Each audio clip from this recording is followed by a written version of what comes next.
pés como estamos, abra comigo a sua Bíblia no Evangelho de Jesus Cristo, segundo escreveu João, no capítulo de número 5. Meus irmãos, eu preciso muito de Deus hoje.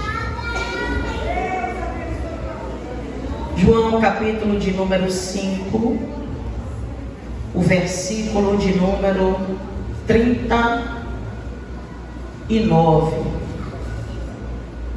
Enquanto você localiza o texto, eu quero parabenizar as irmãs que fizeram a leitura da Bíblia.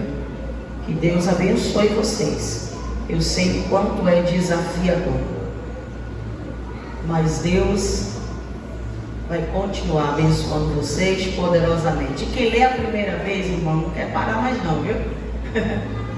Que Deus abençoe. Quando encontrar o texto, confirme dizendo amém. Amém. Examinai as Escrituras, porque vós julgais ter nelas a vida eterna, e são elas que de mim testificam. Você que pode, tome seu assento, glorificando, exaltando e bendizendo ao nome santo do Senhor Jesus Cristo. Querida igreja, nós temos lido um versículo da palavra do Senhor, no qual o evangelista João, no capítulo de número 5, no versículo de número 39, escreve falando a respeito das Escrituras Sagradas. É bem verdade que o versículo de número 39, que juntos fizemos menção nessa noite, ele está inserido dentro de uma perícope, no qual o tema abordado é: Jesus defende a sua missão. Manuela, o que é uma perícope?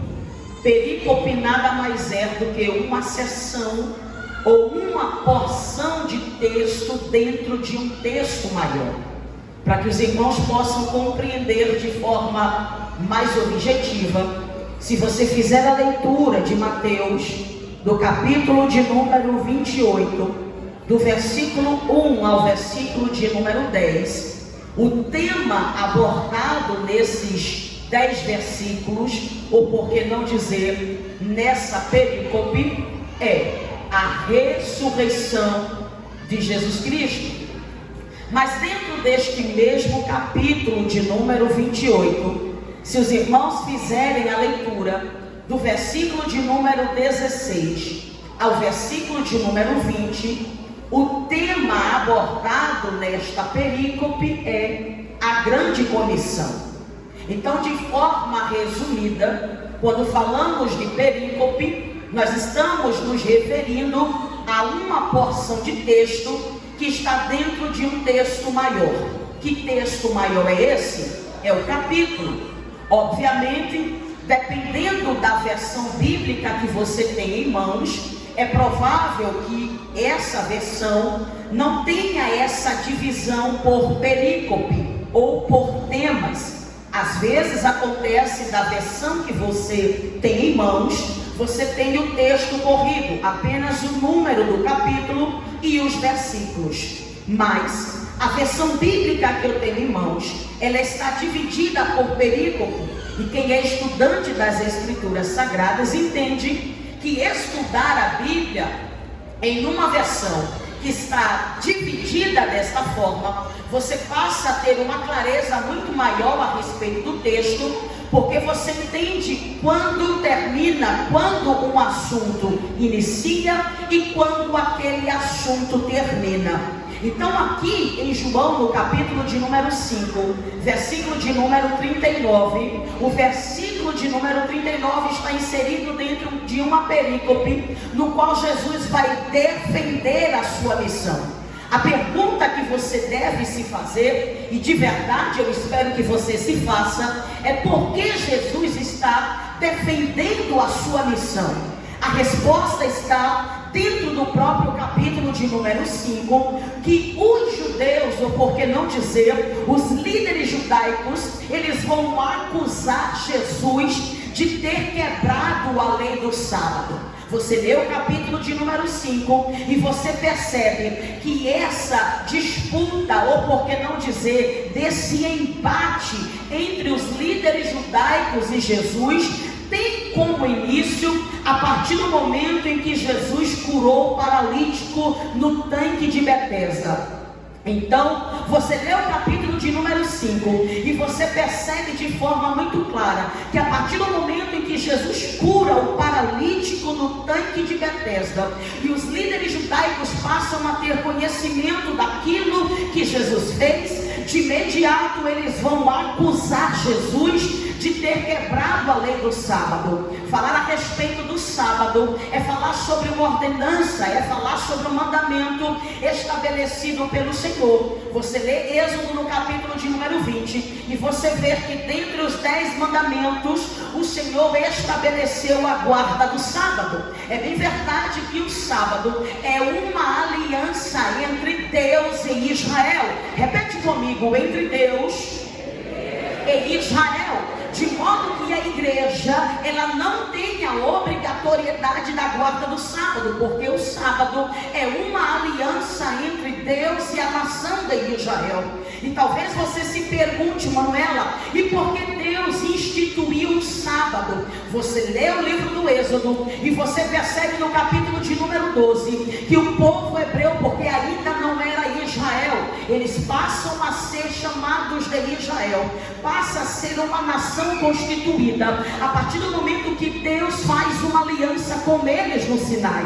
Enquanto estão no Egito, não passa de um aglomerado de pessoas, não passa de povo, não passa de nômades. Então, quando você lê Êxodo capítulo de número 12, você vê que lá eles permaneceram no Egito durante 430 anos, e durante o tempo de servidão eles trabalhavam dia após dia, não tinha dia de descanso, não tinha dia de sábado, não tinha feriado. Então, quando Deus tira o seu povo com a mão forte e poderosa do Egito, diz a Bíblia Sagrada que Deus agora vai estabelecer o sábado como sendo um dia de descanso. Durante 6 dias eles trabalhariam, mas no 7º eles teriam aquele dia como um dia de descanso físico. Só que não é apenas um dia para descansar fisicamente. O dia de sábado seria um dia de renovação espiritual, de modo que eles estariam descansando do trabalho físico, mas eles estariam buscando, adorando, glorificando e exaltando ao nome santo do Senhor Jesus. O problema é que os judeus,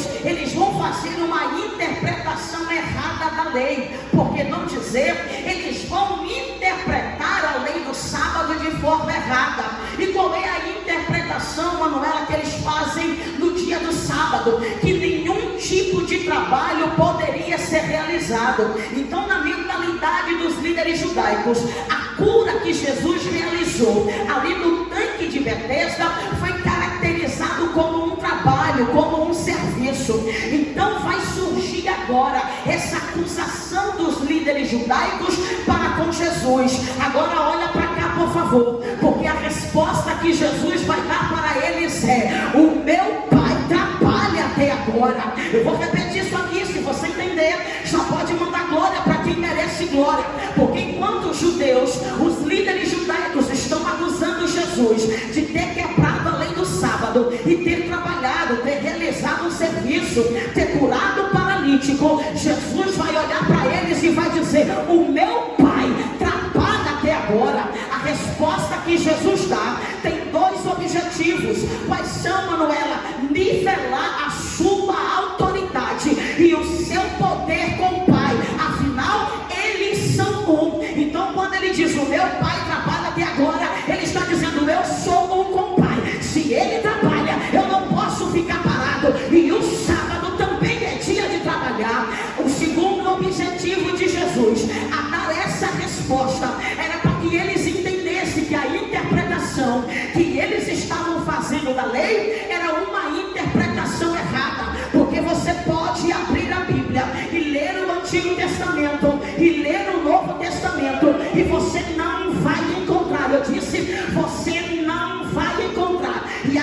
que fizeram leitura toda da Bíblia pode falar isso com muita propriedade. Você não vai encontrar na Bíblia Jesus proibindo fazer o bem no dia de sábado. Na verdade, Jesus nunca deu ordem aos legalistas, aos fariseus, para colocar a necessidade do homem abaixo da lei, porque isso se chama legalismo religioso. Então, quando Jesus disse: o meu Pai trabalha até agora, ele está dizendo: vocês estão fazendo a interpretação errada da lei. Sabe qual é a reação dos líderes judaicos? Está no capítulo de número 5.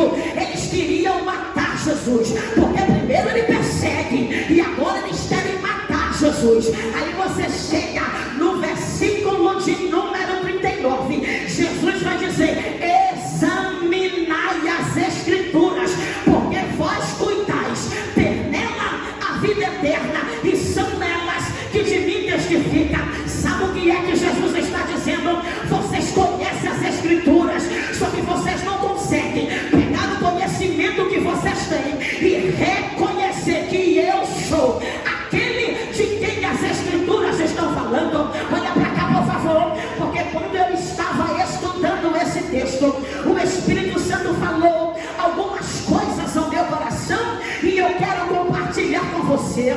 Quando Jesus disse: examinai as Escrituras, isso aqui não é um incentivo à leitura. Presta atenção, eu estou interpretando o texto à luz do seu contexto, e aqui Jesus não está incentivando ninguém a ler, muito pelo contrário, ele já está reconhecendo que de fato os líderes judaicos examinavam, eles liam, eles estudavam. Não era falta de leitura, não era falta de pesquisa, não era falta, aleluia, de observação. E o que é que está faltando, Manuela? Está faltando olhar para as Escrituras e enxergar que as Escrituras, elas apontam para Cristo. Então, quando Jesus disse: examinai as Escrituras, porque vós cuidais ter nela a vida eterna, Jesus está dizendo: vocês leem, vocês estudam, porque vocês acreditam que as Escrituras é a vida eterna. O que eles não entendiam é que a vida já estava diante deles. E repara, eles acreditavam que estudando as Escrituras eles teriam a vida eterna. Só que Jesus disse: eu sou o caminho, a verdade e a vida. Eita, estou sentindo graça.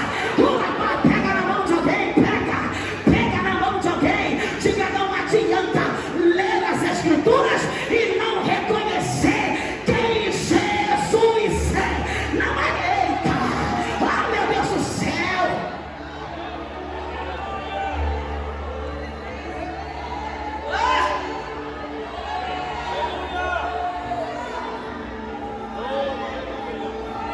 Examinai. Jesus está dizendo: eu sei que vocês examinam, eu sei que vocês leem, eu sei que vocês acreditam que ao examinar as Escrituras vocês terão a vida eterna. E quando Jesus disse: examinai as Escrituras, ele está se referindo ao Antigo Testamento, haja vista que o Novo ainda não tinha sido escrito. Então ele está dizendo: vocês leem, vocês estudam, só que vocês não estão reconhecendo que eu sou aquele de quem as Escrituras testificam. Oh, Manuela, eu não me entendi. Você vai entender agora, porque João, do capítulo 1, versículo 11, se não me falha a memória, ele disse: veio para os seus, mas os seus não receberam. A pergunta que nós devemos nos fazer é: por que as Escrituras, elas apontavam para Cristo? Por que as Escrituras falavam de Cristo? E quando o Messias veio, os judeus não reconheceram primeiro questão política, porque os judeus acreditavam que quando o Messias viesse, libertaria eles da opressão romana. Então Jesus chega não para implantar um reino terreno, não para disputar espaço com Roma. E qual é o reino, Manuela, que ele vem para estabelecer? O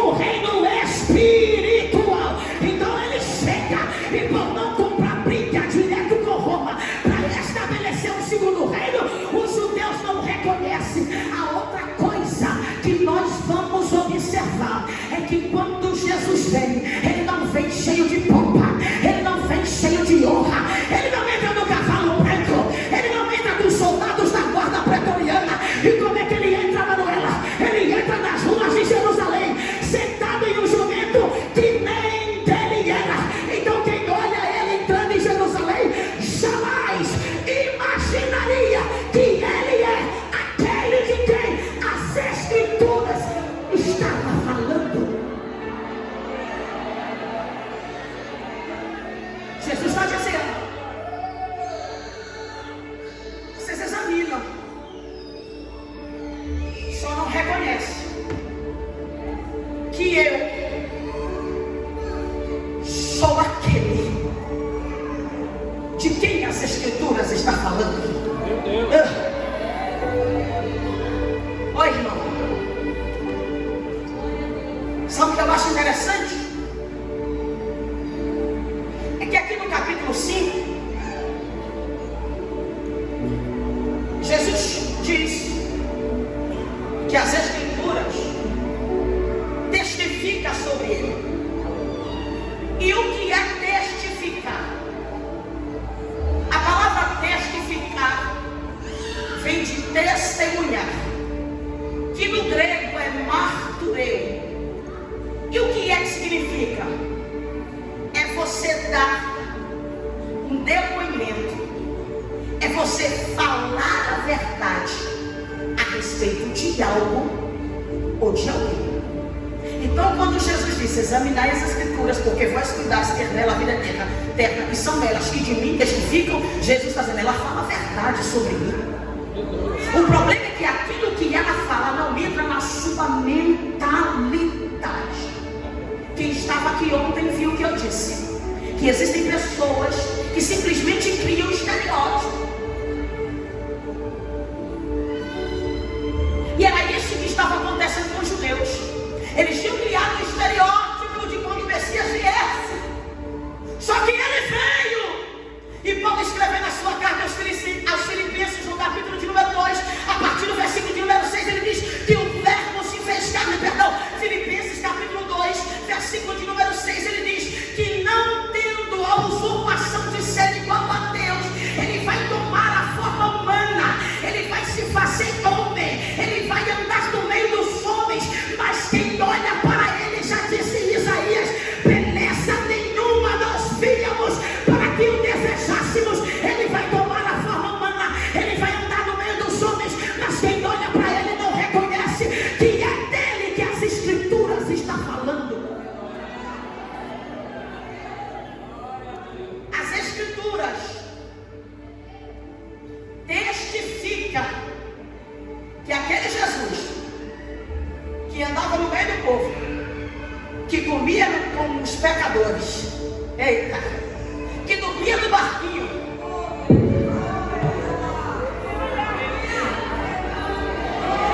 que se permitiu ser ungido por uma pecadora, por uma prostituta. Quem olha para ele diz: não tem como. Não, esse aí não. Ele foge da regra. Ele não se encaixa dentro da minha mentalidade. E quem foi que disse que alguém precisa se encaixar dentro da sua percepção para que você reconheça quem a pessoa é? Eu vou melhorar isso aqui. Quem foi que disse, vou me dar como exemplo, que eu tenho que me encaixar dentro da ideia, da imagem que você criou ao meu respeito? Eu sou aquilo que a Bíblia diz que eu sou. Ou você aceita, porque Jesus está dizendo: as Escrituras falam sobre mim, eu falo com vocês, e vocês não reconhecem quem eu sou.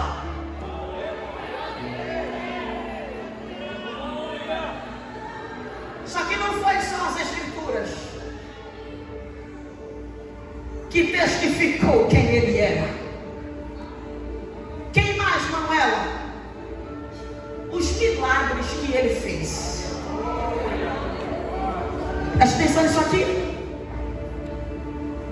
Porque havia uma crença entre os judeus, especialmente entre os líderes judaicos, de que quando o Messias viesse, ele realizaria milagres que nenhuma outra pessoa poderia fazer. Esses milagres são chamados de milagres messiânicos, porque só o Messias poderia fazer.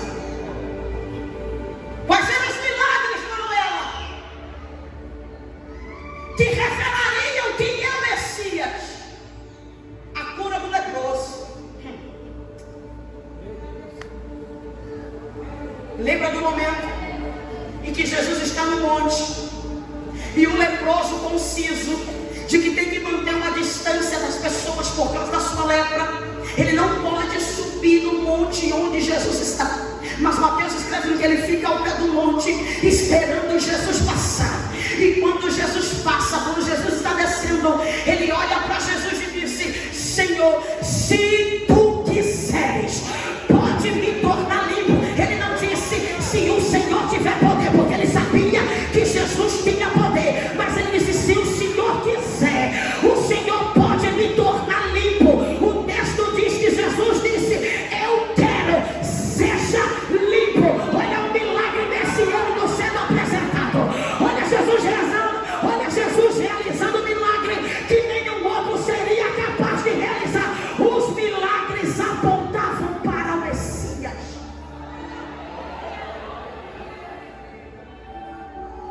Olha o milagre: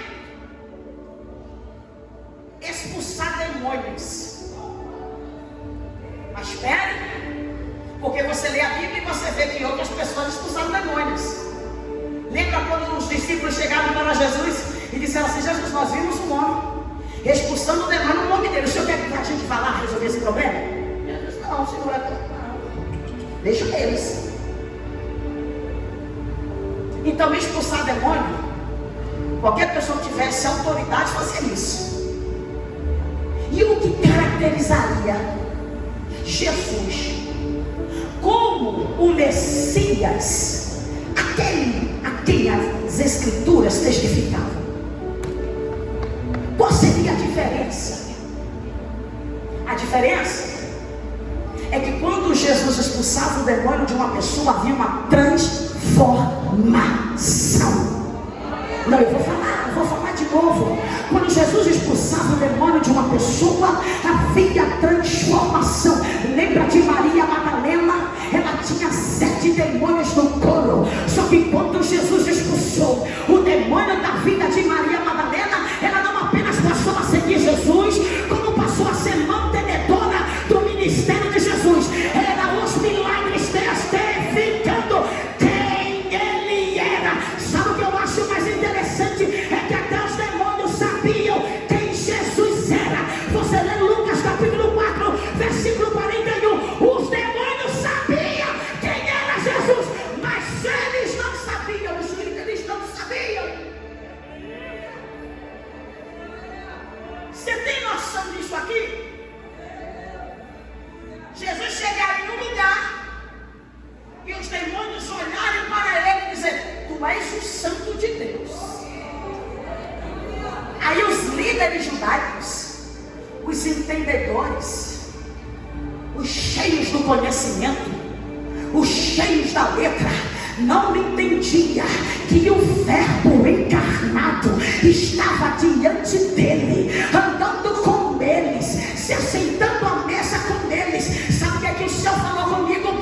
Vai ter momentos que Deus vai lhe usar nos milagres, que Deus vai fazer coisas extraordinárias através da sua vida, e mesmo assim alguém não terá a capacidade, a humildade, a hombridade, a simplicidade de reconhecer que Deus é na sua vida. Eu vou falar de novo. Vai ter hora que o milagre vai acontecer aqui e já vai ter gente dizendo: ele não é o enviado de Deus. Diga isso para alguém. Diga, vai ter momentos. Melhora isso. Diga, vai ter momentos que Deus vai te usar nos milagres, mas mesmo assim você será rejeitado por alguém. Aí eu te pergunto, do que adianta ter tanto conhecimento? Do que adianta alguém arrotar dizendo, tome as suas escrituras, se não é capaz de enxergar Deus na vida de alguém? Oi? Desde ontem que eu estou lutando com essa palavra. Se tivesse um terceiro mundo, eu pregava outra palavra só para fugir dessa.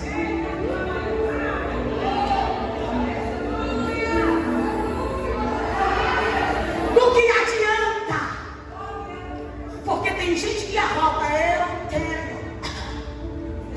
eu sou formado em teologia, doutor em divindade. Ô irmão, quer estudar? Estude. Agora não perca a sua essência a ponto de não reconhecer aqueles que foram enviados por Deus.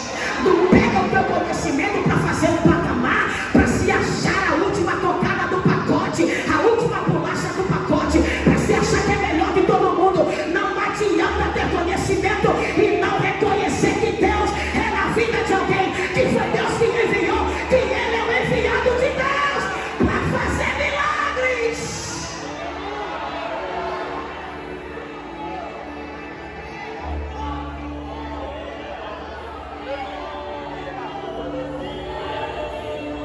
Até Pedro, irmão. Até Pedro, sanguíneo, colérico. Quando Jesus chegou para os discípulos e disse assim: quem diz os homens ser o filho do homem? Aí eles disseram: alguns dizem que o Senhor é Moisés. Eles estão com a opinião dividida lá fora. Aí Jesus vai chegar e vai perguntar para eles: e vocês? Quem vocês acham que eu sou? Porque vocês estão mandando comigo. Vocês estão mandando comigo. Que eles lá fora não saibam quem eu sou. Não reconheça que eu sou o Messias, o enviado de Deus. Tudo bem, mas eu quero saber de vocês que andam comigo, que comem comigo, que dormem comigo, que sobem um monte comigo. Eu quero saber de vocês. Aí Pedro toma a palavra e diz: tu és o Cristo, o Filho do Deus vivo. Aí sabe qual é a resposta de Jesus? Não foi carne nem nome que te revelou, Pedro, foi o próprio Espírito. Porque tem coisa que humanamente falando a gente não tem a capacidade de reconhecer. É o próprio Deus que vai dar discernimento. E você vai dizer: verdadeiramente aquele ou aquela é uma filha de Deus, é uma enviada de Deus.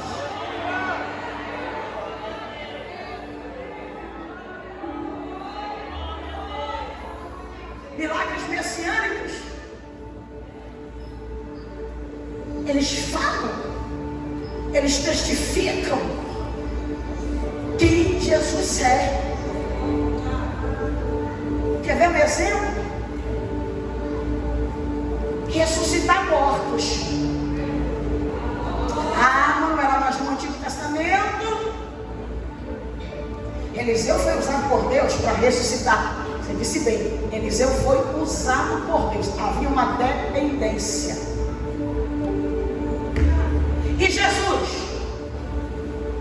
quando ressuscitou mortos, fez no poder de quem? No dele, porque me é dado todo o poder no céu e na terra. Vou falar de novo.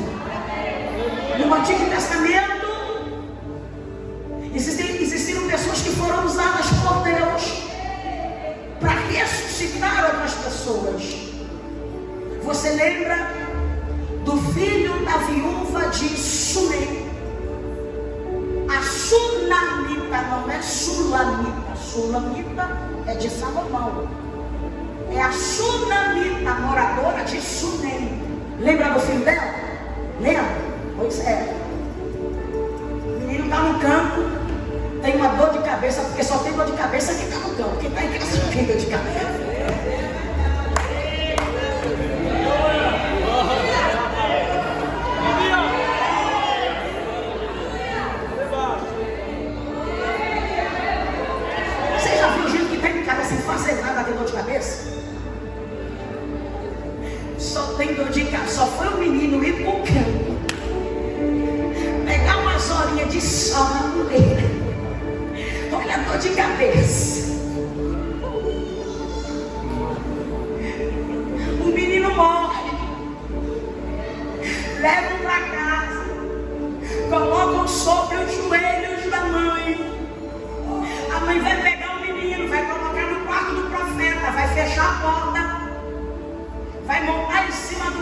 animal e vai para onde? Está indo para o Carmelo. Você conhece a história. Quando Eliseu chega, é mão com mão, boca com boca, corpo com corpo. E olha Deus trazendo vida para o menino novamente. Mas Eliseu foi usado. E o menino ressuscitou pelo poder que Deus, naquele momento, liberou sobre a vida de Eliseu. Mas quando Jesus ressuscitou mortos, e sabe o que eu acho lindo? É que havia uma crença, irmãos, os judeus é cheio de crença. Havia uma crença. E que crença é essa, Manuela? De que quando uma pessoa morria, até 3 dias, eu disse quantos dias? A alma dessa pessoa ficava sobrevoando ali sobre o sepulcro. Porque eles acreditavam que a qualquer momento a alma poderia voltar para o corpo. Isso era uma crença, eles acreditavam nisso. Aí Lázaro morre.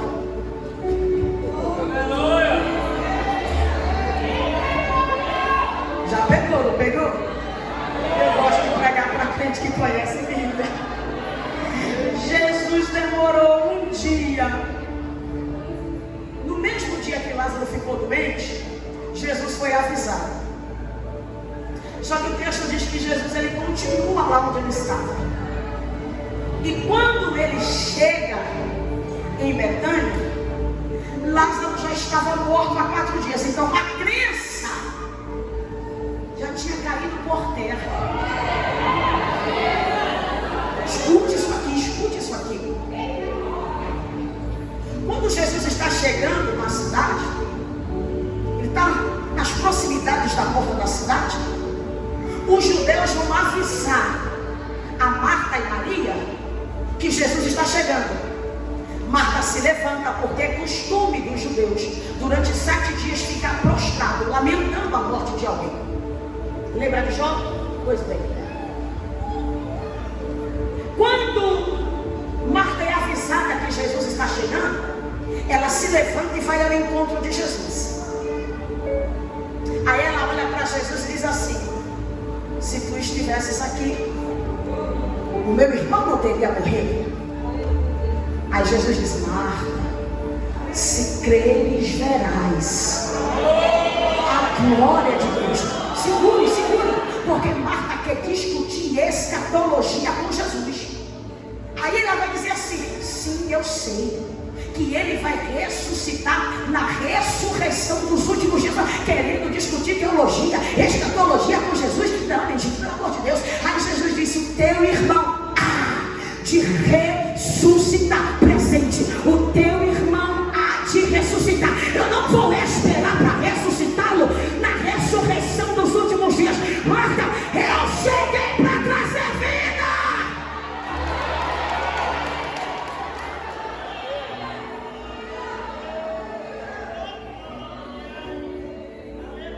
Só que Maria está em casa.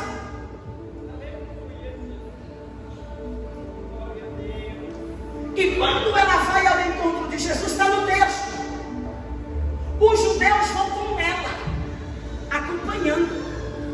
Aí ela chega diante de Jesus e vai dizer as mesmas palavras que Marta disse, com uma diferença. Qual é a diferença? O texto diz que ela se prostra diante dele e diz: Senhor, se tu estivesses aqui, o meu irmão não teria morrido. As palavras são a mesma, mas a atitude é diferente. Porque Marta chega de pé, olha para Jesus e diz: se o Senhor estivesse aqui, o meu irmão não teria morrido. Mas Maria chega, vai se lançando aos pés dele e diz: Senhor, se tu estivesses aqui, o meu irmão não teria morrido. Aí o texto diz: e Jesus chorou.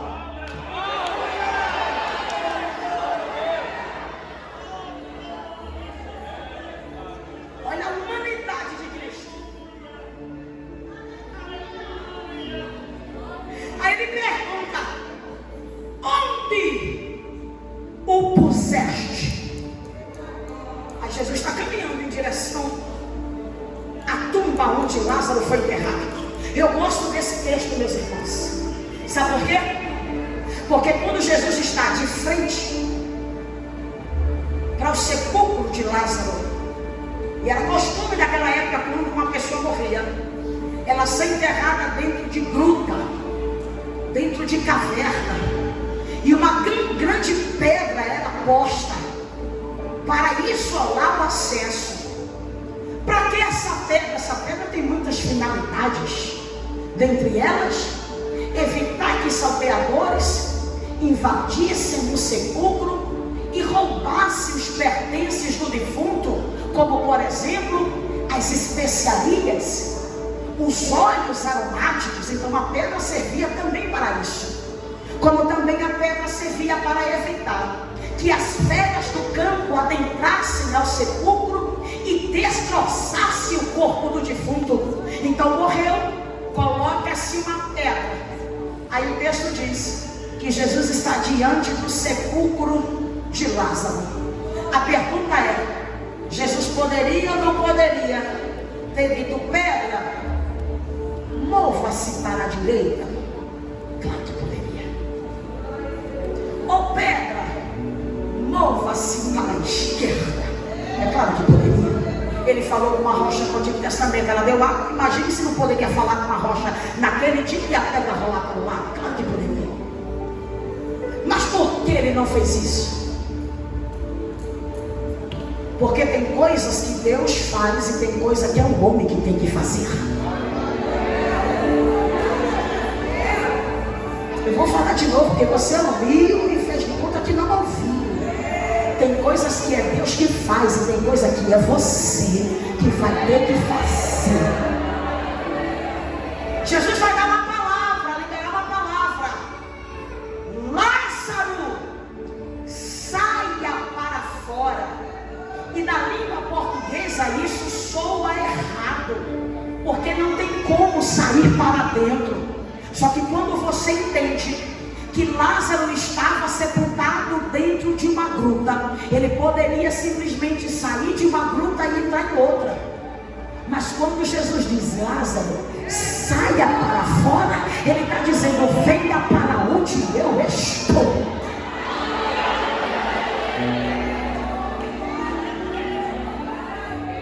Você sabia que a audição é o último sentido que uma pessoa perde na hora da morte? Hoje tem que saber que pregação também é cultura, é conhecimento.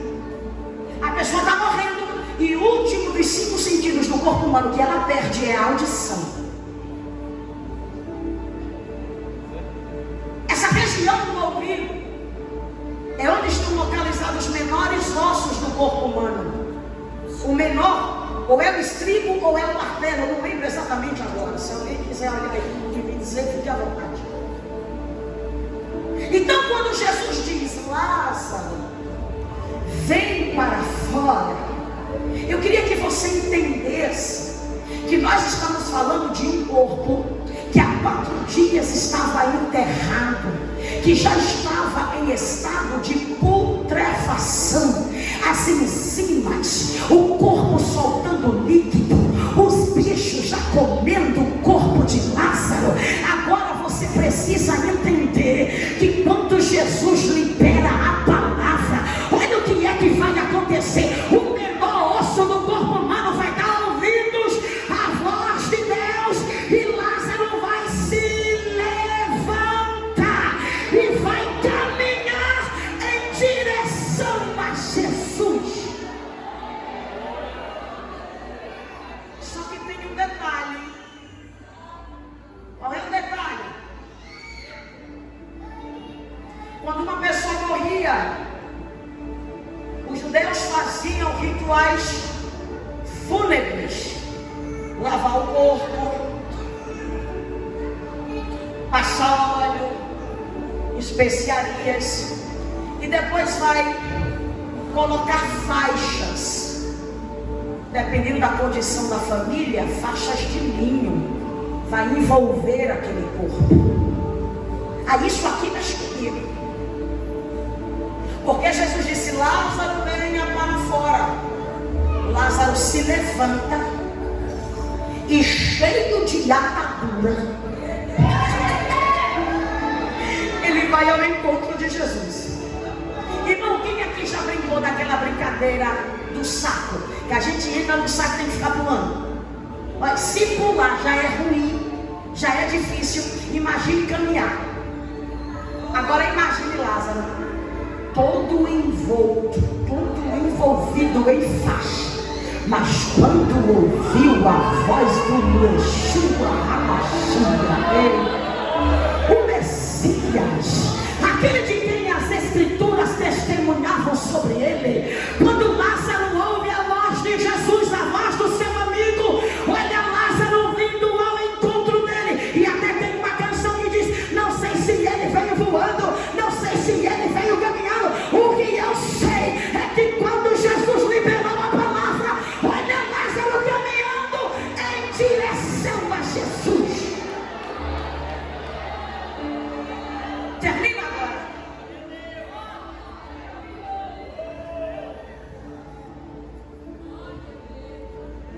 A Bíblia Thompson tem uma nota arqueológica a respeito do local exato onde Lázaro foi enterrado. E nessa nota arqueológica diz que para você ter acesso ao local onde Lázaro estava enterrado, você tinha que descer 5 degraus. Então vamos pensar aqui. Eu preciso aqui de 4 jovens, rapidinho. 1, 2, 3, 4, levanta e vem. Bora! 4, depois do 3, antes do 5.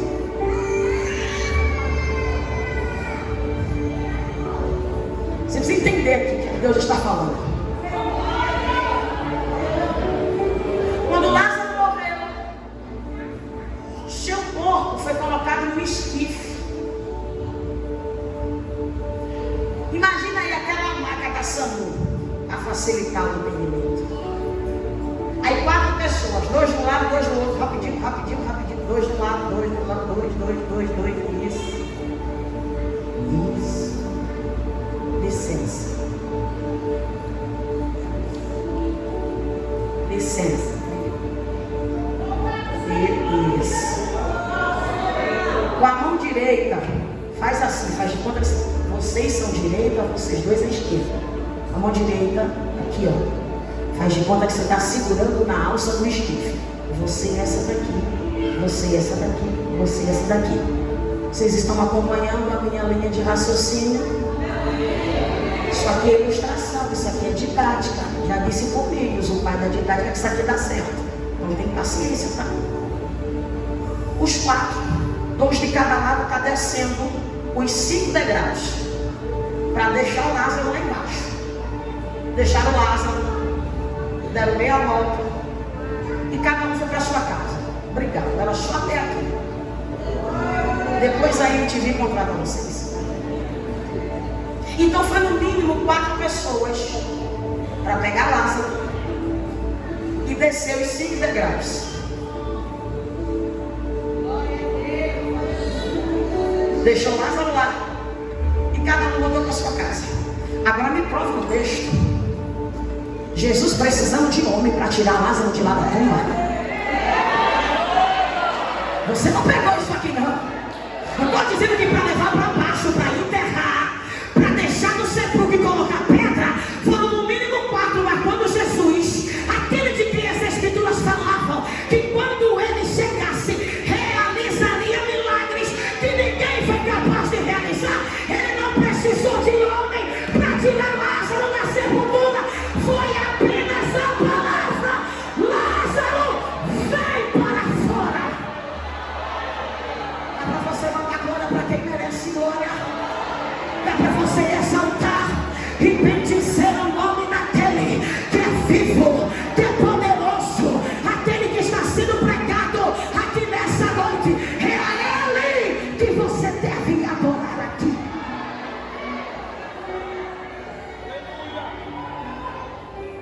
As Escrituras falavam sobre ele.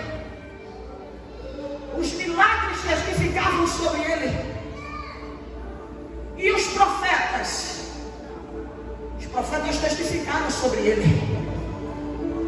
Isaías no capítulo 53.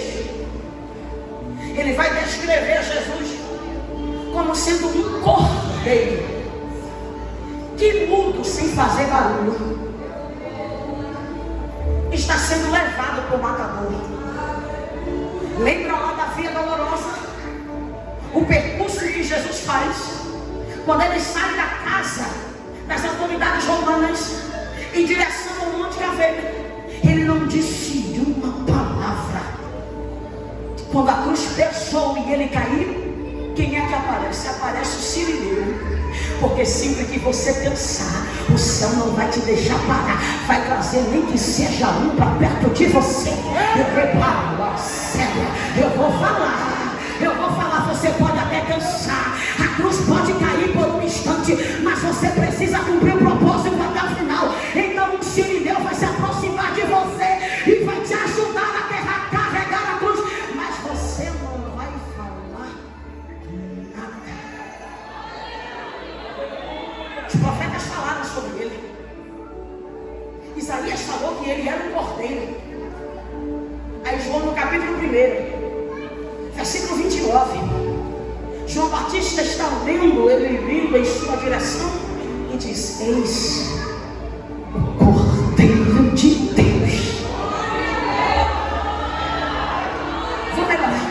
Eis o Cordeiro de Deus que tira o pecado do mundo.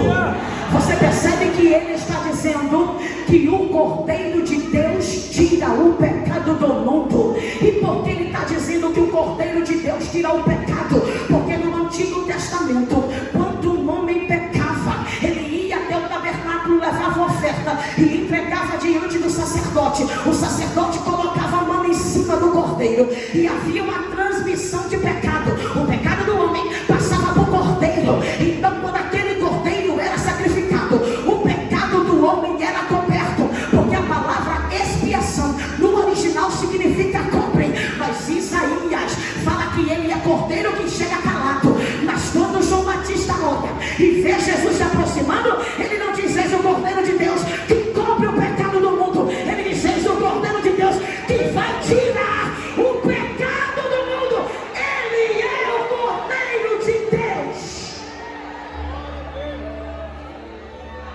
Examinai as Escrituras. Era Jesus dizendo: conhecimento vocês têm. O que é que está faltando?